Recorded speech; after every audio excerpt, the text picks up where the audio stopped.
Salut, salut, bonjour à toute la population de la Côte d'Ivoire. Vraiment, l'air est grave, l'air est grave. Vous me voyez actuellement, je suis couché dans ma chambre comme ça au Maroc, je suis confiné. Ouais. Je n'ai même pas le droit de sortir. Voilà, c'est-à-dire que si je sors, la police m'attrape, on m'emmène en prison. Tout ça à cause du corona. Et il savait que notre gouvernement ne connaît pas ou bien s'en fout de ces conséquences de cette maladie-là.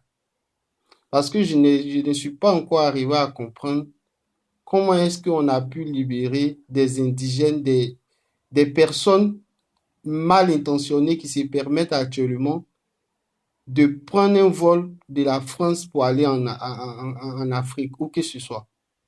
Vraiment, c'est vraiment inculte, ce comportement. Parce que la maladie, ça prend 14 jours. Ça peut prendre même plus que 14 jours pour que quelqu'un puisse savoir qu'il est infecté ou pas. Donc toi, tu prends l'avion actuellement en France, tu te retournes en Afrique, tu es un sorcier. Voilà, tu es un sorcier, c'est le mot approprié.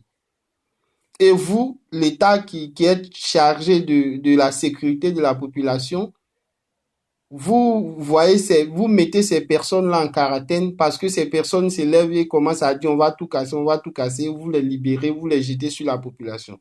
Et voilà maintenant on commence à avoir des cas parmi ces gens-là qui sont infectés et qui se sont infiltrés dans la population. Non pas, ce n'est même pas à Abidjan, à l'intérieur du pays en plus. C'est vraiment déplorable. C'est vraiment déplorable. Tout ce que le gouvernement peut faire actuellement pour se racheter, c'est de partir chercher ces personnes-là, les attraper un à un et les mettre en quarantaine ou bien du moins faire les tests pour voir s'ils sont infectés ou pas. Parce que c'est vrai, si moi j'étais à la place de la population actuellement, si moi, dans mon quartier, tu quittes en France actuellement, tu descends dans mon quartier, c'est pas l'État qui va t'enlever, c'est moi-même je vais te prendre pour t'amener à l'hôpital. Ou bien je vais te prendre pour t'amener à la police. Ou bien si tu veux pas partir, on va te corriger au quartier là-bas. C'est vraiment malheureux, c'est vraiment, vraiment, vraiment malheureux. Quand j'entends des personnes dire que non, on va faire des confinements à domicile et tout, mais c'est vraiment insensé ça. Comment on peut se permettre de suivre des pays tels que la Chine, la France qui font des confinements à domicile, qui obligent la population à rester à la maison pendant 2 semaines à un mois? On peut les suivre tout en ne faisant pas, en ne considérant pas notre situation économique.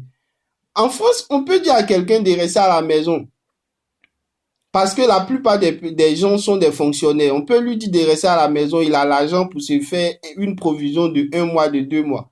Mais toi, en Afrique, tu dis à quelqu'un, un paysan, et tu dis à quelqu'un de rester à la maison, quelqu'un qui vit au jour le jour, il se lève aujourd'hui, il va chercher son argent, il a 2000, demain il donne 1500 à sa femme pour préparer, demain il s'en va chercher encore. Toi, tu lui dis de rester à la maison pendant 2 semaines. Tu penses que si Corona l'a pas tué, la faim ne va pas le tuer, lui et ses enfants? Tu penses qu'il peut rester à la maison? C'est impossible. Donc, si on veut prendre des mesures, on n'est qu'à les prendre. Mais si on ne veut pas prendre, on n'est qu'à savoir qu'on est en train de mettre la population en danger et qu'on doit répondre à ce qu'on fait.